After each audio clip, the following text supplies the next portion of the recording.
नमस्कार साथियों, मैं अनूप पुनिया आप सभी का एग्जाम गुरुकुल भाई अनूप पुनिया यूट्यूब चैनल पे स्वागत करता हूं। साथियों, जैसा कि आपको पता है, हम सुप्रीम कोर्ट यानी सर्वोच्च न्यायालय का टॉपिक पढ़ रहे हैं और सुप्रीम कोर्ट के टॉपिक में हम पढ़ रहे हैं jurisdiction and powers of Supreme Court, यानी सर्वोच्च न्यायालय के क्या क्षेत्राधिकार है और क्या उनके पास शक्ति है, उन चीजों के बारे में। और उसमें हम सबसे पहले पिछली क्लास में हमने देखा appellate jurisdiction of Supreme Court, यानी original jurisdiction of Supreme Court, यानी जो सर्वोच्च न्यायालय का प्रारंभिक या मूल क्षेत्राधिकार क्या है। आज की हमारी क्लास है, इसका टॉपिक रहेगा appellate jurisdiction of Supreme Court, यानी सर्वोच्च न्यायालय का अपीलीय क्षेत्राधिकार क्या है। तो आज का हमारा टॉपिक क्या है? Appellate jurisdiction of appellate jurisdiction यानी अपीलीय क्षेत्राधिकार, अपीलीय क्षेत्राधिकार। ठीक है, अपीलीय क्षेत्राधिकार। अपीलीय क्षेत्राधिकार का क्या मतलब है? अपीलीय क्षेत्राधिकार से मतलब है कि जिस तरह से सुप्रीम कोर्ट के अंदर अपील की जाती है, यानी वो सुप्रीम कोर्ट का क्या है? सुप्रीम कोर्ट का एक जो अपीलीय क्षेत्राधिकार है। ठीक है, यानी वहां पे अपील की जा सकती है। तो किन किन मैटर्स में अपील की जाती है उस चीज के बारे में देखेंगे कि किस मामले में कैसे अपील की जाती है, उन चीजों के बारे में देखेंगे। वही है अपीलिएट क्षेत्र ज्यूरिसडिक्शन यानी अपीलीय क्षेत्राधिकार। ठीक है, तो चार तरीके से अपील की जाती है, चार मामलों में अपील की जाती है। पहली तो है अपील्स इन कॉन्स्टिट्यूशनल मैटर। पहली क्या है? अपील्स इन कॉन्स्टिट्यूशनल मैटर्स, कॉन्स्टिट्यूशनल मैटर्स यानी संवैधानिक मामलों में, संवैधानिक मामलों में अपील। ठीक है, संविधान के संबंध में कोई मैटर है जिसमें सुप्रीम हाई कोर्ट ने या सबऑर्डिनेट कोर्ट्स यानी अधीनस्थ न्यायालयों ने कोई डिसीजन दिया है और उस डिसीजन के अगेंस्ट क्या है? सुप्रीम कोर्ट में अपील हो सकती है। ठीक है, ये कहां आती है? ये आती है आर्टिकल 132 132 अनुच्छेद 132। ठीक है, इसको याद रखना, आर्टिकल 132। सेकंड क्या है? सेकंड है appeals in civil matters, civil matters. ठीक है, यानी सिविल मैटर्स का मतलब क्या है? सिविल मामलों में या दीवानी मामलों में, दीवानी मामलों में क्या? दीवानी मामलों में अपील। ठीक है, कहां? दीवानी मामलों में appeal. Appeals in civil matters, दीवानी मामलों में अपील। और ये कहां पे है? ये है आर्टिकल 133 में। आर्टिकल 133 में अनुच्छेद 133 में क्या दिया हुआ है? दीवानी मामलों में अपील सुप्रीम कोर्ट में कैसे होगी। ठीक है, उसके बाद जो थर्ड है, थर्ड क्या है? Appeals in criminal matters. ये तो दीवानी मामलों में होगी। थर्ड क्या है? Appeals in criminal matters, appeals in criminal matters. ठीक है, यानी आपराधिक मामलों में, आपराधिक मामलों में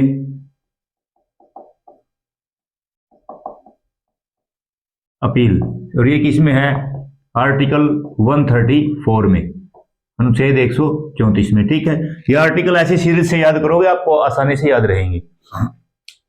यानी किन आपराधिक मामलों में अधीनस्थ न्यायालयों के द्वारा सुनाए गए डिसीजंस के अगेंस्ट हम सुप्रीम कोर्ट में कोई भी व्यक्ति अपील कर सकता है, वो चीज भी देखेंगे इसमें हम, जो क्रिमिनल मैटर्स में अपील होती है। ठीक है, उसके बाद फोर्थ क्या है? फोर्थ है अपील्स बाय स्पेशल परमिशन। क्या फोर्थ क्या है? Appeal by special permissions, appeals by special permissions. ठीक है, यानी विशेष अनुमति से अपील या स्पेशल लीव भी बोलते हैं इसको, विशेष अनुमति से अपील। और ये किसमें है? ये है आर्टिकल 136 अनुच्छेद 136 में। ठीक है, अनुच्छेद 136 में। तो जो चार तरीके से क्या है अपील की जाती है और चारों तरीकों से ये अलग अलग हम देखेंगे। तो सबसे पहले हम क्या देखेंगे? सबसे पहले देखेंगे हम कॉन्स्टिट्यूशनल मैटर्स में अपील कैसे की जाती है आर्टिकल 132 के तहत। ठीक है, इनको नोट कर लेना, 4 प्रकार की है ये। तो देखिए, जो कॉन्स्टिट्यूशनल मैटर में सबसे पहले अपील है, तो क्वेश्चन क्या होगा वहां पे? वो क्वेश्चन होगा एक सब्सटेंशियल क्वेश्चन होगा, यानी एक पर्सन होगा किसका, कि इंटरप्रिटेशन ऑफ कॉन्स्टिट्यूशन, यानी संविधान का जो इंटरप्रिटेशन है, संविधान की व्याख्या से संबंधित कोई भी क्वेश्चन हो सकता है। ठीक है, यानी क्या होगा, अपील्स कहां पे? सुप्रीम कोर्ट में। ठीक है, अपील्स कहां पे? सुप्रीम कोर्ट में। किसके खिलाफ? Against the judgement of high court, against the judgement of high court, high court के निर्णय के विरुद्ध, या निर्णय के विरुद्ध, खिलाफ। ठीक है, निर्णय के विरुद्ध। मैटर क्या होगा? मैटर होगा, मैटर क्या होगा? मैटर होगा substantial question of, substantial question of interpretation of constitution, interpretation of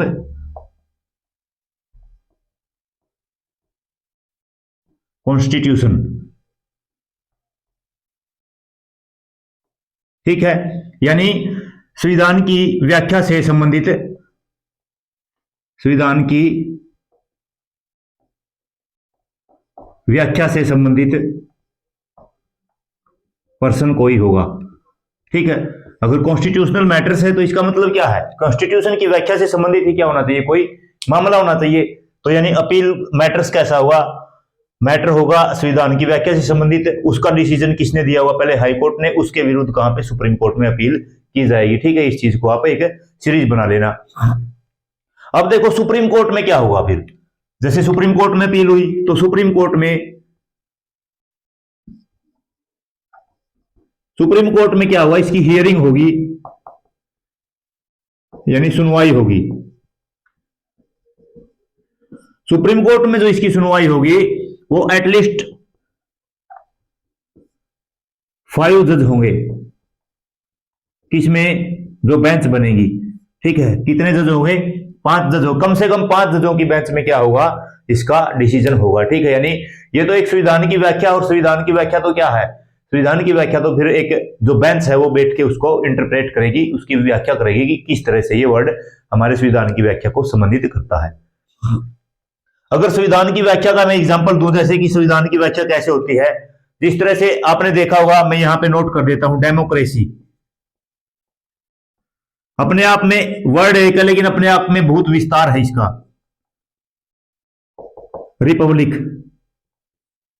और तो और जैसे सुप्रीम कोर्ट ही पढ़ रहे हैं तो independence of judiciary, independence of judiciary. ठीक है, यानी क्या है ये? डेमोक्रेसी, लोकतंत्र। कहने को एक शब्द है, लेकिन अगर लोकतंत्र की व्याख्या करने लग जाए तो आप चाहे 10 किताब इसके ऊपर लिख लिए, 10 बुक इसके ऊपर लिख सकते हो, इतनी बड़ी इसकी व्याख्या है। रिपब्लिक, गणतंत्र। वैसे अगर देखें तो डेफिनेशन तो क्या है? वो राष्ट्र है जो रिपब्लिक कहलाएगा, यानी गणतंत्र कहलाएगा। कौन सा? जहां पे जो हेड ऑफ द नेशन है क्या होगा? इलेक्टेड होगा। परिभाषा इतनी है, लेकिन इसकी व्याख्या करने लग जाए तो बहुत ज्यादा है।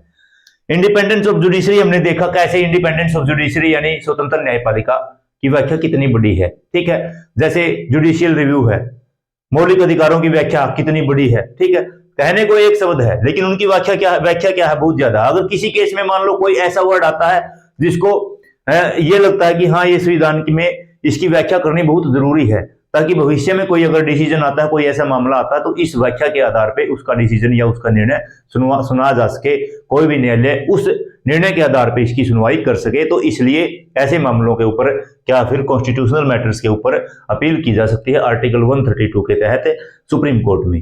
उम्मीद करता हूं अच्छे से समझ में आया होगा। अपील्स इन कॉन्स्टिट्यूशनल मैटर्स, ये क्या था? ये था फर्स्ट टाइप की जो क्या है अपील होती है सुप्रीम कोर्ट में। ठीक है, अगली है appeals in civil matters.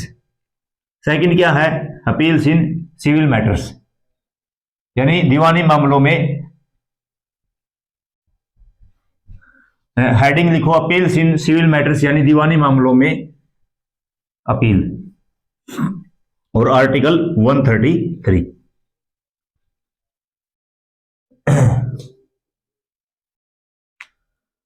Appeals इन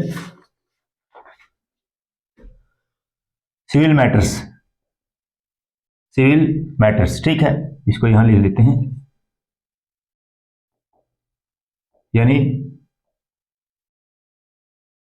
दीवानी मामलों में अपील, और क्या है आर्टिकल 133 133 में, ठीक है। आर्टिकल ऐसे ही याद करने आपको टॉपिक के साथ साथ, स्पेशल रटने नहीं है आर्टिकल। जैसे कभी ये रटने लग जाओ आर्टिकल 124 टू आर्टिकल 147 में सुप्रीम कोर्ट दिया, उनको अलग अलग हम याद करेंगे, ऐसे नहीं। ऐसे ही आपको लगभग सारे आर्टिकल यहाँ पे डिस्कस हो जाएंगे आपके, ठीक है। अब दीवानी मामले क्या होते हैं? दीवानी का मतलब होता है कोई ऐसा मैटर है जो संपत्ति से संबंधित है, या कोई ऐसा मैटर है जो किससे संबंधित है, जो मतलब जो रुपए से संबंधित है। ऐसा अगर कोई मामला है तो उसको बोलते हैं हम दीवानी मैटर्स, यानी सिविल जो मैटर्स होते हैं। आपराधिक से दूसरे क्या होते हैं? सिविल मैटर्स होते हैं।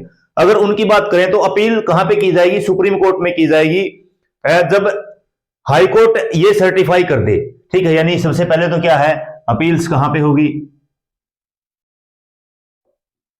सुप्रीम कोर्ट में होगी, ठीक है। अपील्स कहां पे होगी? सुप्रीम कोर्ट में होगी। When high court, judgement of high court certify कर दे, जजमेंट ऑफ हाई कोर्ट क्या कर दे?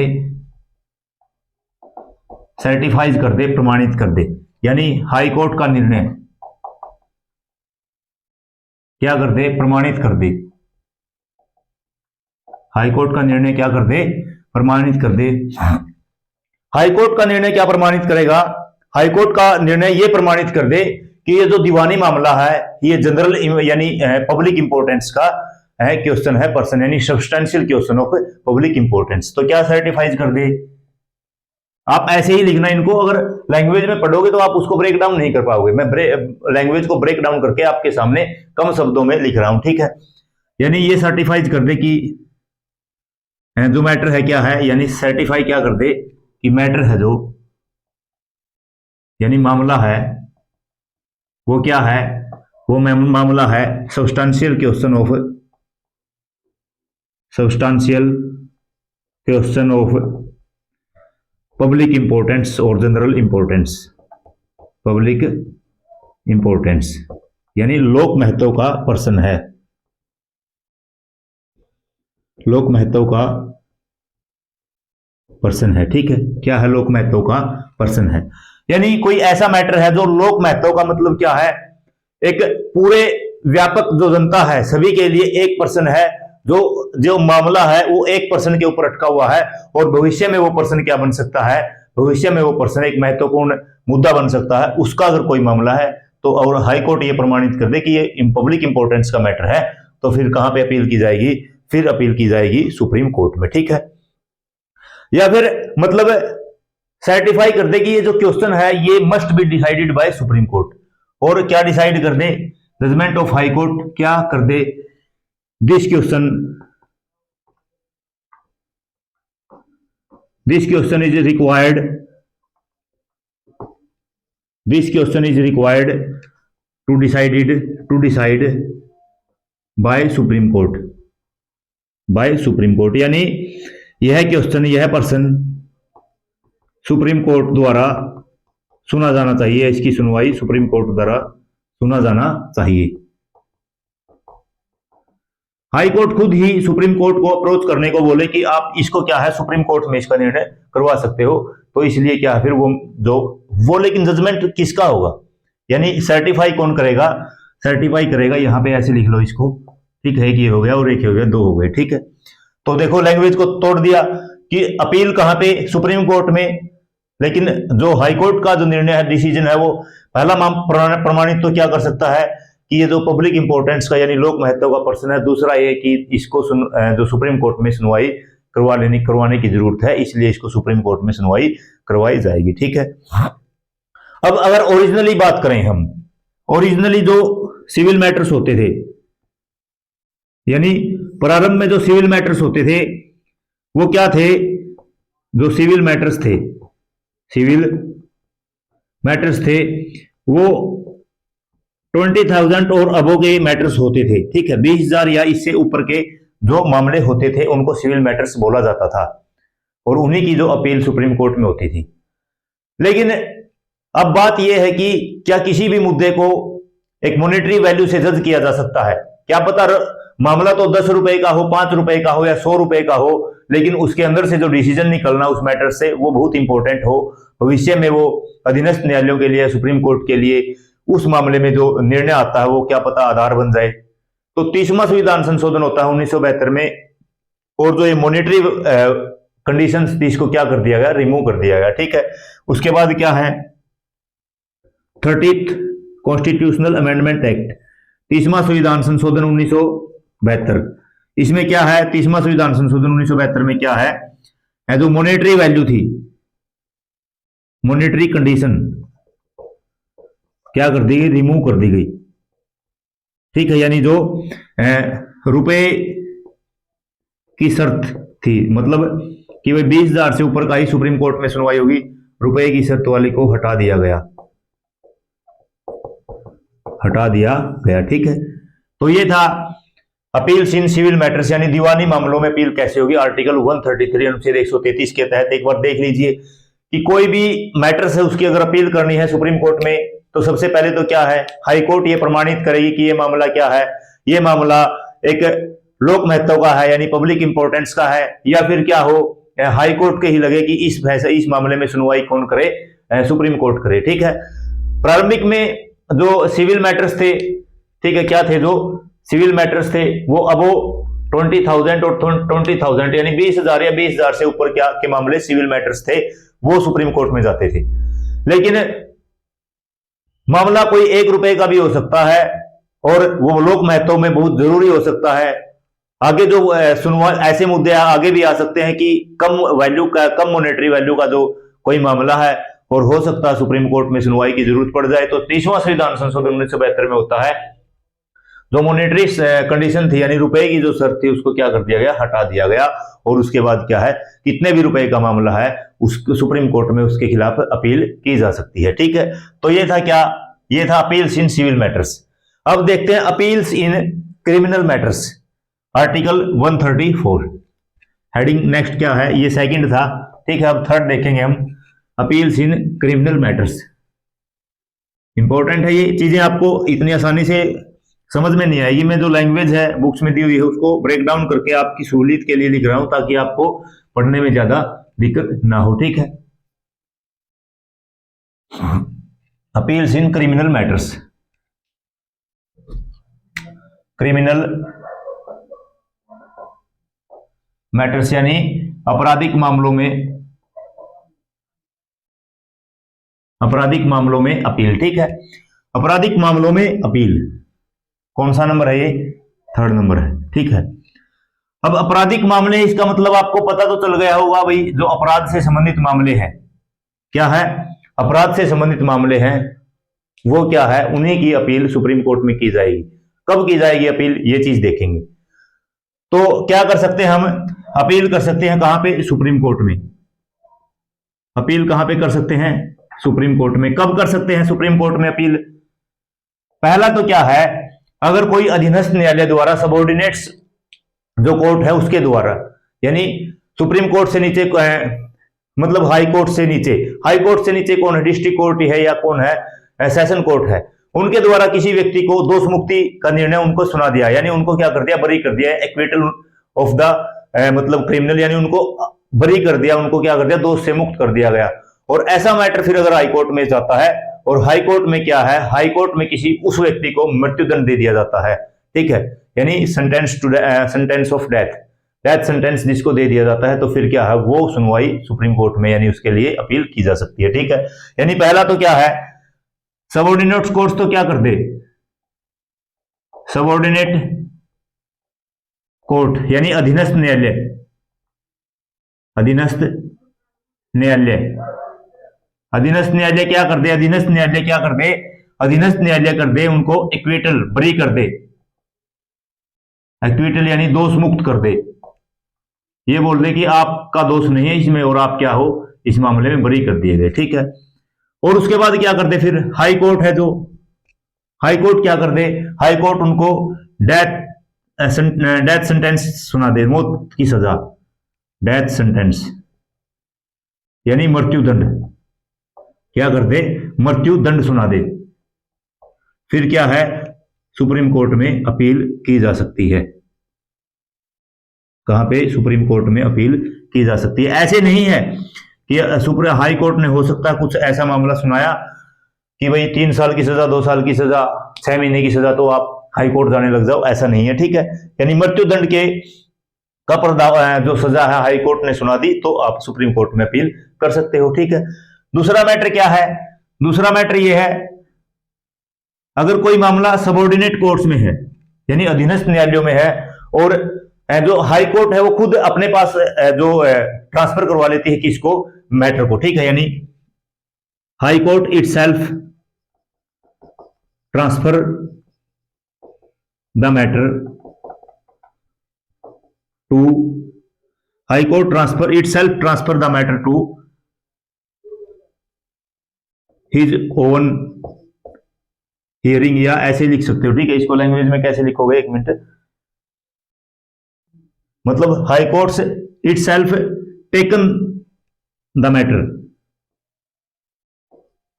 टेकन द मैटर, ठीक है। यानी अपने आप क्या कर ले, इसको ले ले, और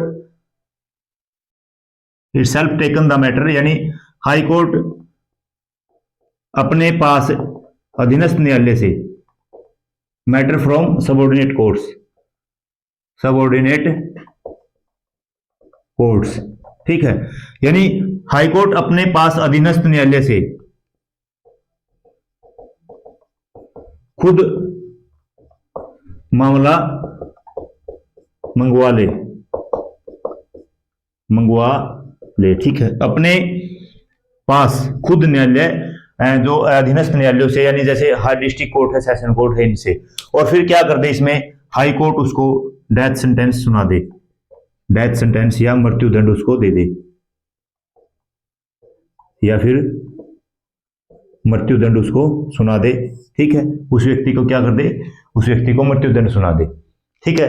पहले केस में तो क्या था, अब यहां से अपील की जाती है, यहां पे हाई कोर्ट में अपील की जाती सबऑर्डिनेट से, और यहां पे क्या है, अपने आप मंगवा रही है और मृत्युदंड सुना दे, तो फिर भी क्या है, कहां पे हाई कोर्ट में अपील कहां की जाएगी, सुप्रीम कोर्ट में अपील की जा सकती है, कहां पे, सुप्रीम कोर्ट में अपील की जा सकती है, ठीक है। ये हो गया।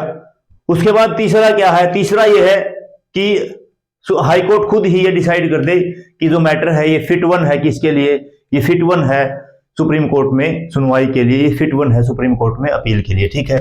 तीसरा क्या है, तीसरा है हाई कोर्ट क्या कर दे, हाई कोर्ट सर्टिफाइज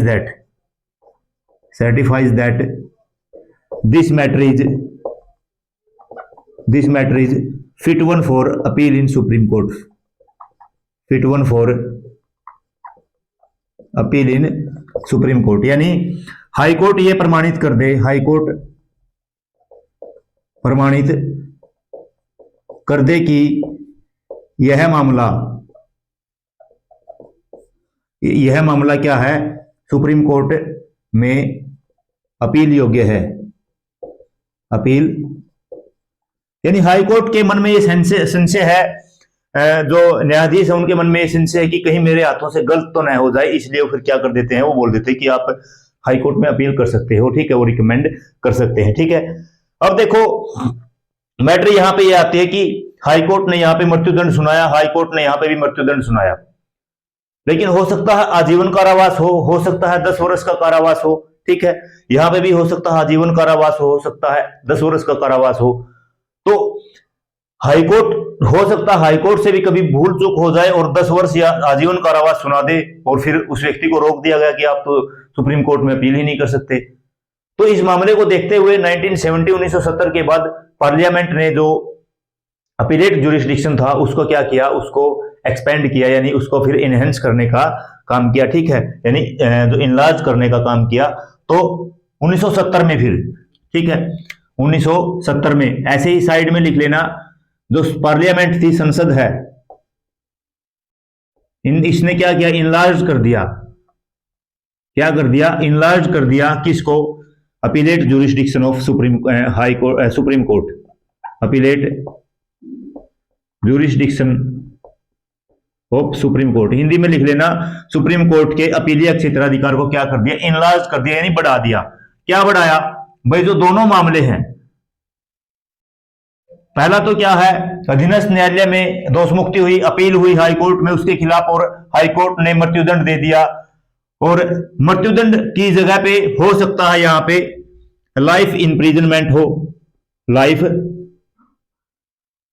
इंप्रिजनमेंट, अभी अभी मैं जिक्र कर रहा था, ठीक है, यानी आजीवन कारावास, आजीवन कारावास, ठीक है, लाइफ इंप्रिजनमेंट या आजीवन कारावास, या फिर हो सकता है क्या 10 ईयर इंप्रिजनमेंट हो,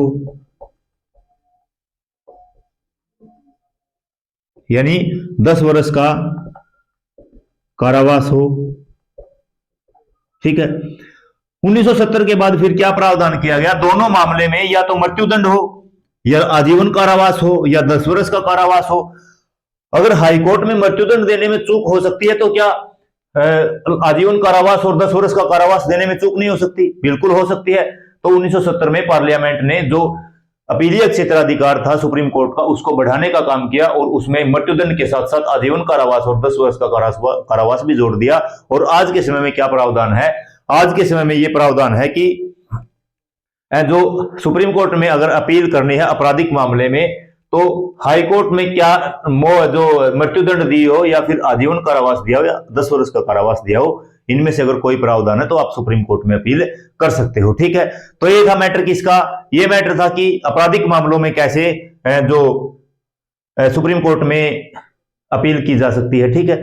उसके बाद नेक्स्ट क्या है, नेक्स्ट है अपील बाय स्पेशल परमिशन और स्पेशल लीव, ठीक है। ये नोट कर लेना साइड में ऐसे ही आप, ताकि याद रहे आपको ये चीजें, और ऐसे एरो बना के अगर आप नोट करोगे तो जल्दी से समझ में आएगी। लैंग्वेज में लिखोगे इतना उससे समझ में नहीं आएगा।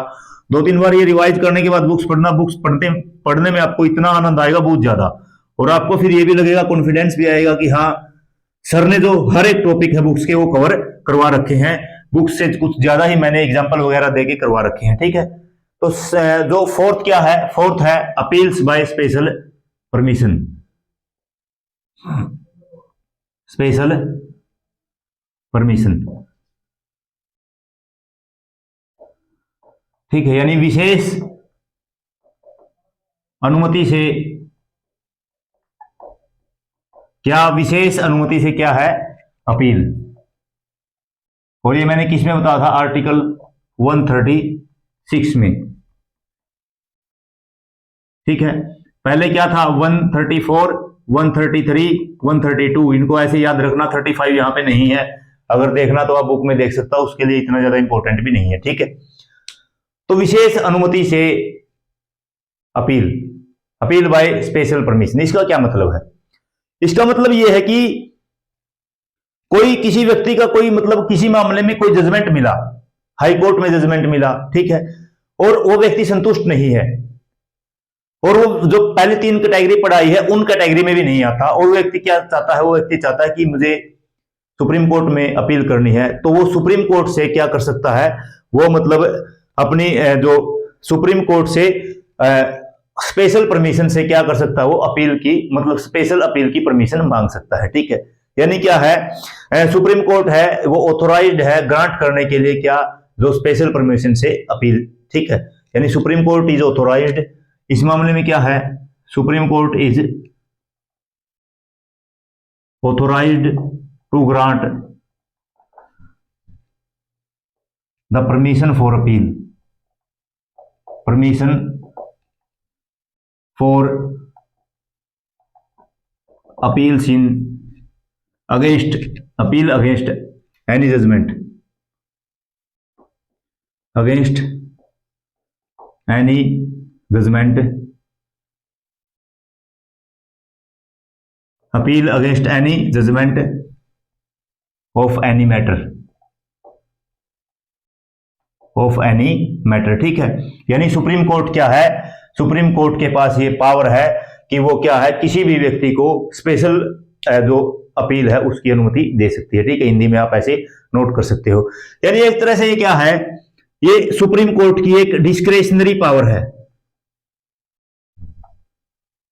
क्या है, डिस्क्रिशनरी पावर यानी विवेकाधीन शक्ति है, उसके विवेक में है ये, उसका मन करेगा तो देगा, मन करेगा तो नहीं देगा। ठीक है, क्या है ये विवेकाधीन शक्ति है सुप्रीम कोर्ट की।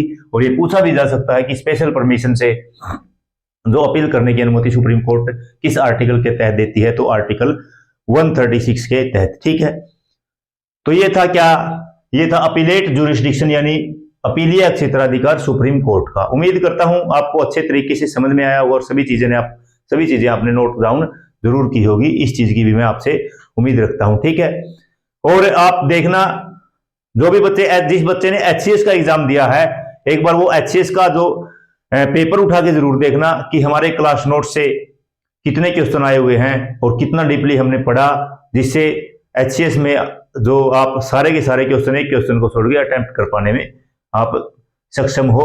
इसलिए आप अच्छी तैयारी के लिए हमसे जुड़े रहिए। देखो टाइम की थोड़ी कमी है, एकदम से मैं सारा कंटेंट नहीं लेके आ सकता, लेकिन धीरे धीरे मैं देखो अगर कोशिश करूंगा मैं जल्दी सी ज्योग्राफी और हिस्ट्री, ठीक है, पॉलिटी के बाद एक सब्जेक्ट तो लेके आऊंगा, लेकिन कोशिश करूंगा दोनों को पैरेलल लेके आने की, ताकि आपका जो सिलेबस है वो भी जल्दी हो और डीपली हो। ठीक है, आप देख रहे हो कि एक टॉपिक पे लगभग हम 40-45 मिनट दे रहे हैं, ताकि इसमें से अगर कोई क्वेश्चन आए तो वो क्वेश्चन आपका कभी गलत ना हो। पढ़ने का फायदा भी तभी है, आप एक बार इस तरीके से क्लासेस करो, चाहे किसी भी प्लेटफॉर्म पे करो, यूट्यूब पे करो, किसी भी ऑनलाइन ऑफलाइन कोचिंग से करो। मैं सुझाव देता हूं आपको, एक बार ऐसे पढ़ो कि जिंदगी में दोबारा उस जो सब्जेक्ट की क्लास लेने की आपको जरूरत ना पड़े। अपने क्लास नोट्स और एक या दो जो बुक आपने प्रेफर की है उनको उठाओ और क्लास नोट्स का रिवीजन करो, बुक्स का रिवीजन करो, और वो सब्जेक्ट आपका बेहतरीन से बेहतरीन होता चला जाए। अगर आप कभी भी किसी भी सब्जेक्ट को पढ़ते हो तो आपका पढ़ने का तरीका ऐसा होना चाहिए। इसलिए क्या है, ताकि आप भविष्य में अच्छे मार्क्स के साथ एग्जाम को क्वालिफाई कर सको और अपनी जिंदगी, अपना भविष्य है जो उसको सुनहरा बना सको। इन्हीं बातों के साथ आज की क्लास को हम यहीं तक रखते हैं। अगर कोई साथी हमारे चैनल पे फर्स्ट टाइम विजिट कर रहा है तो चैनल को सब्सक्राइब जरूर करना, लाइक करना और वीडियो को शेयर करना, और कमेंट में बताना जो पॉलिटी की हमारी क्लासेस चली हुई है इनके बारे में आपकी क्या राय है, और जो सुप्रीम कोर्ट का जो चैप्टर चला हुआ उसके बारे में आपकी क्या राय है। और अगर अन्य कोई राय आपके पास है तो वो भी आप कमेंट के माध्यम से हम तक पहुंचा सकते हो। मैं एक एक व्यक्ति का कमेंट है जो इंडिविजुअली देखता भी हूं। और इन्हीं बातों के साथ आप इस चैनल पे जुड़े हुए हैं, अपना सहयोग दे रहे हो, इतना प्यार दे रहे हो, इस प्यार के लिए, इस सहयोग के लिए आप सभी साथियों का बहुत बहुत धन्यवाद। Thank you. जय हिंद, जय भारत। मिलते हैं एक और बेहतरीन क्लास के साथ, तब तक के लिए आप सभी साथियों को नमस्कार।